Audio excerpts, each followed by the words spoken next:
আসসালামু আলাইকুম এভরিওয়ান, সবাই কেমন আছো? আলহামদুলিল্লাহ আমি ভালো আছি। আমি সাথী বলছি শরীয়তপুর থেকে। আশা করছি আমার ভিডিওটা যে যেখান থেকে দেখছো সবাই অনেক বেশি ভালো আছো। এই ভিডিওটা না অনেক দিন আগে, প্রায় 2 বছর আগের, আমার হাজবেন্ড যখন বিদেশ থেকে আসছিল দেশে তখনকার ভিডিও।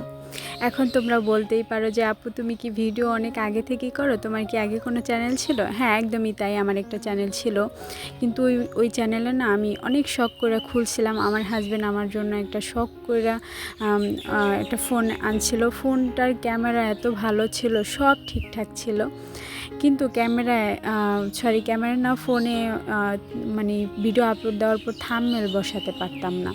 এই একটা প্রবলেম ছিল, তার কারণে আমি ওই চ্যানেলটা কন্টিনিউ করতে পারিনি। তারপর থেকে আমার জীবনে অনেক বড় বড় ঝড়িঝাপটা আসা শুরু করলো, তাই আর কন্টিনিউ করিনি। আর এদিকে দেখো আমি টমেটো, তারপর শসা, বটবটি এগুলা কেটে নিয়েছি, নুডলস রান্না করব। আজকে সবজি নুডলস রান্না করব। তো ভাবলাম সকালে ওকে একটু নুডলস রান্না করে দিই। এদিকে দেখো ও একটু টুকটাক বাজার করে নিয়ে আসছে। এই একটা ভালো জিনিস কি জানো, হাজব্যান্ড দেশে থাকলে দেখা যায় তরতাজা সব কিছু খাওয়া যায়, সবজি টবজি মাছ যাই বলো না কেন নিত্য নতুন আনা যায়। আর আমাদের বাসা থেকে বেশি কতগুলো দূর নয় আমাদের বাজার, দেখা যায় সকালে সকালে বাজারটা বসে।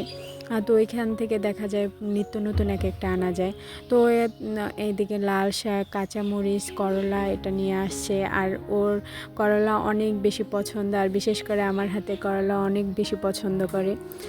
তো যাই মাছ বা তরকারি যা রান্না করি বা না করি, ওর খাবারে এক পদ ভর্তা বা ভাজি থাকতেই হবে, এই একটা অবস্থা।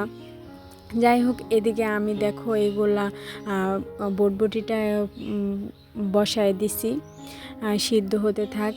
এইদিকে আমি এই ধনিয়া পাতাগুলো একটু বেছে নিতেছি। তো জীবনে না মানুষের অনেক বেশি শখ থাকে যে এই জিনিসটা করব, কিন্তু সেটা করতে করতে দেখা যায় অনেকটা সময় পার হয়ে যায়। আসলে আমি যখন গতকালকে রাত্রে ভিডিওগুলো আমার পুরনো ফোনে যখন স্ক্রল করতে করতে দেখছিলাম, তখন এই ভিডিওগুলো আমার সামনে পড়ছে, তাই ভাবলাম যে আমার বন্ধুদের সাথে শেয়ার করি। আমার পুরনো দিনের কথাগুলোই অন্তত একটু শেয়ার করতে পারবো। তো তখন আমার হাজব্যান্ড নতুন এসেছিলো, ও আমার জন্য একটা ফোন নিয়ে এসেছিলো। তো ও বলছে যে সবাই তো ভিডিও করে, তো তুমি করবা, তাহলে তোমাকে চ্যানেল খুলে দেই। তো বললাম যে আমি আসলে চ্যানেল খুলতে পারি না। তো বলতেছে যে আমিও তো ওইরকমভাবে ভালোভাবে চ্যানেল খুলতে পারি না, তাহলে কাকে দিয়ে খোলানো যায়। তো আমার একটা মামাতো ভাই ছিল, ওরও একটা চ্যানেল ছিল, গানের চ্যানেল।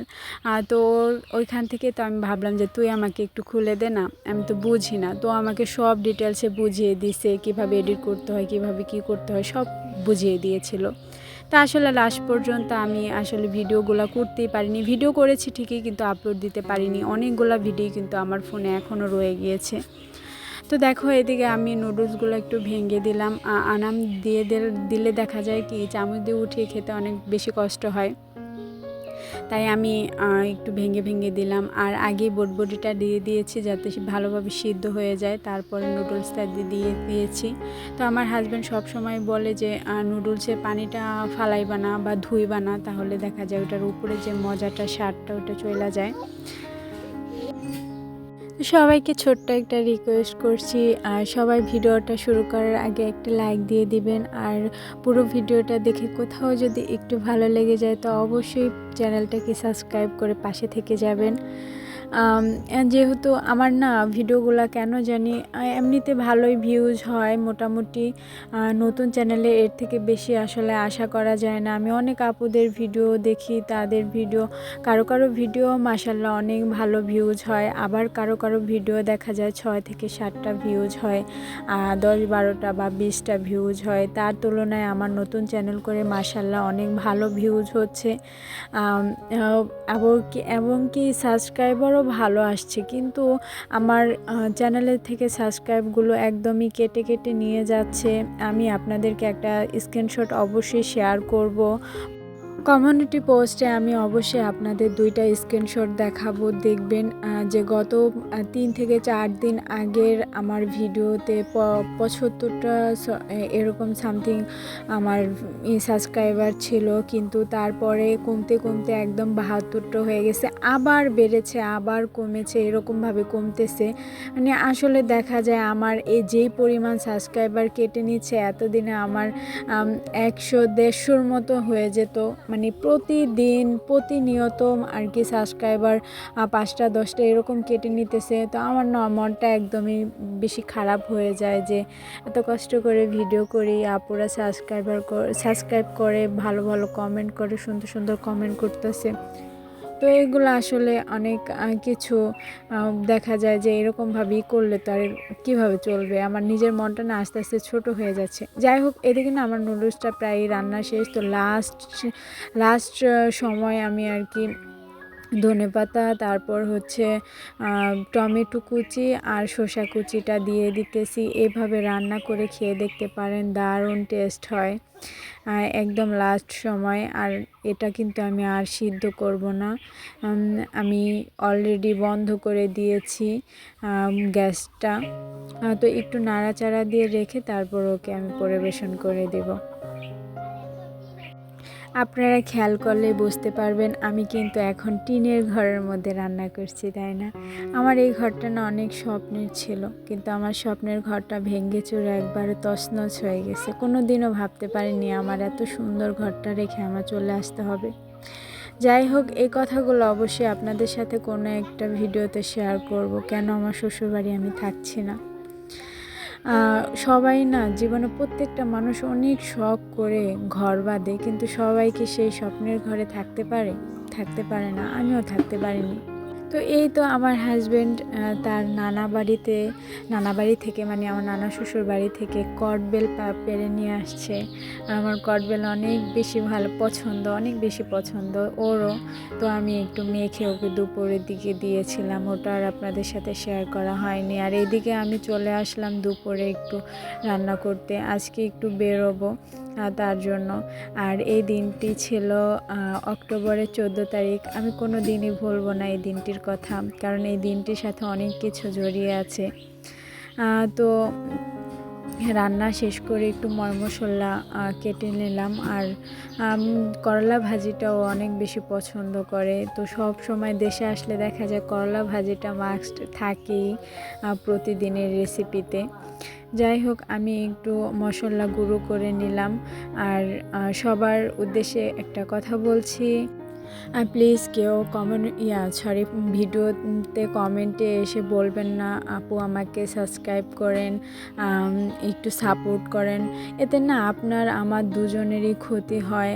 আর কেউ আসলে প্রতিটা মানুষ, আমি আপনাকে সাপোর্ট করব, আপনি আমাকে সাপোর্ট করবেন, দুজনের সাপোর্টে একটা চ্যানেল বড় হয়ে যাবে, এটা কোনো দিনও হয় না। প্রত্যেকটা চ্যানেলের পিছনে অনেক হাজার মানুষের অবদান আছে, সেটা মাথায় রেখে আমি বলছি না যে আপনি আমাকে রিকোয়েস্ট করতে পারবেন না বা আমার চ্যানেলে আসতে পারবেন না, কমেন্ট করতে পারবেন না, এইরকম একদমই নয়, অবশ্যই করবেন। আপনি যদি আমাকে সাপোর্ট করে থাকেন তো অবশ্যই আপনারা আমার কমিউনিটি পোস্টে গিয়ে একটা কমেন্ট করে আসবেন, আমি অবশ্যই আপনার চ্যানেলটা ভিজিট করব। তো এই তো আমরা দুপুরে খাওয়া দাওয়া করে বেরিয়ে পড়লাম ডক্টরের উদ্দেশ্যে। তো এই দিনটা না অনেক বেশি স্পেশাল ছিল। যাই হোক, আর এটা নিয়ে আর কোনো কথা বলতে চাচ্ছি না। একটু অসুস্থ ছিলাম, আর তখনকার সময় রাস্তাগুলো এত খারাপ ছিল 10 বার ভাবতে হতো বাহির থেকে বের হলে। যাই হোক, এই তো হসপিটাল চলে আসলাম। আর আমাকে আলতা করানোর জন্য বসিয়ে রেখেছে, বলতেছে যে আপনি পানি খেয়ে আসেন। তো আমার হাজব্যান্ডকে বললাম চলো। আর যে হসপিটাল গেছি তার নিচেই দেখি ফুলের দোকান অনেকগুলো।